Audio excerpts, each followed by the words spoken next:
Paano nga ba makakuha ng free ML Diamonds? What is up mga paps, and welcome back naman po sa ating channel. In this video naman po is ituturo ko po sa inyo kung paano nga ba makakuha ng Mobile Legends Diamonds ng libre.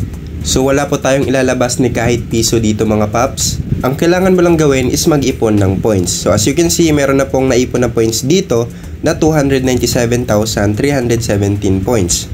So yan po yung pwede kong magamit para makapag-redeem ng diamonds sa ML. And as you can see mga paps, hindi lang po diamonds sa ML yung pwede mong ma-redeem dito.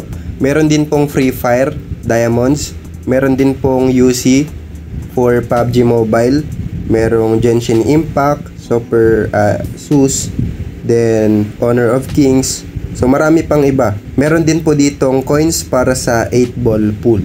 So yan po yung mga game props na pwede mong ma-redeem dito mga paps. But in this video, focus tayo dito sa diamonds for Mobile Legends.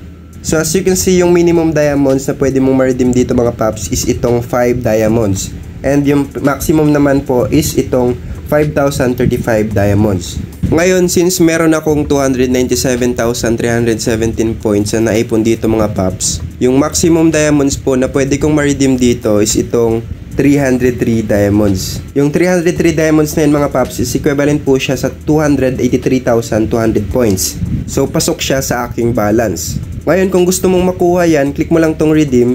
Then dito po ilalagay lang natin yung ating in-game user ID tsaka yung ating zone ID.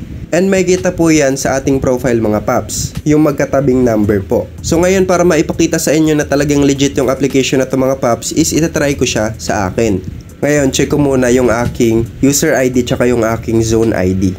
So, ito po yung account ko sa ML mga paps. So, as you can see po, meron pa po ditong 87 diamonds. So, dito sa account na to natin papasukin yung ating i-redeem na diamonds dun sa application na yon.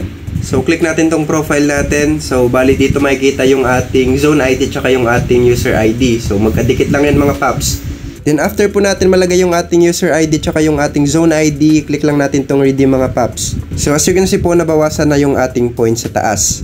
Ngayon mga paps, after natin ma-redeem yung diamonds na yon, check natin yung ating ML account. So yun mga paps, as you can see po, nag-reflect agad yung diamonds na na-redeem natin sa application na yon. So as you can see, yung kaninang 87 diamonds lang is naging 423 diamonds na po siya. So ibig sabihin po, nadagdag na po yung na-redeem natin na diamonds doon. Ngayon naman mga paps, ituro sa inyo kung paano nga ba maka-gain or makaipon ng points dito para may pang-redeem tayo ng diamonds.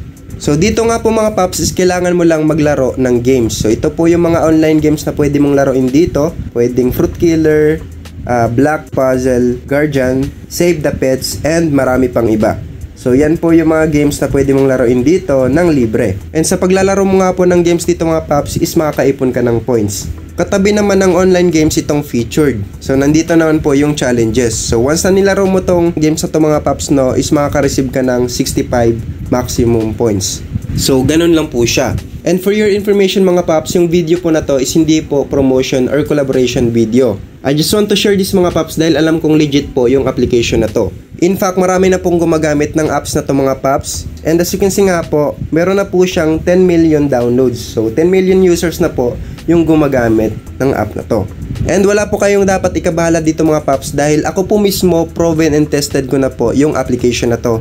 And talagang legit po siya. Actually, hindi lang po game props yung pwede mong ma-redeem dito mga paps dahil pwede ka pong makapag-cash out dito. Once na kinlik mo tong withdraw now, bali dito ka po mapupunta. So dito po pwede mong ma-withdraw or ma-cash out yung points po na na-gain mo dito through GCash. And isa pa sa mga kinagandahan ng application na to mga paps no, mabilis lang po yung kanyang withdrawal process. Mga 2 minutes lang po, papasok din po agad yan instantly sa ating GCash account. So talagang maganda yung application na to mga paps. Ngayon kung gusto nyong itry mga paps, pwede nyo po siyang ma-download through Play Store. So search nyo lang po yung Joyit application or Joyit. And ilalagay ko na lang din po sa description box and comment section po yung link ng app na to para po may access kayo if gusto nyo po siyang i-download. So sabihin ko lang po ulit, wala po kayong ilalabas or kailangan ilabas ni kahit piso dito mga paps. Ang kailangan mo lang gawin is sipagan sa paglalaro ng mga online games dito para po makapag-ipon ng points na pwede mong gamitin sa pag-redeem ng Mobile Legends Diamonds. And hanggang dito lang po ang video na ito mga paps no. Sana kahit papaano is nakatulong. Have a nice day, thank you and goodbye. Peace out. Tara ML.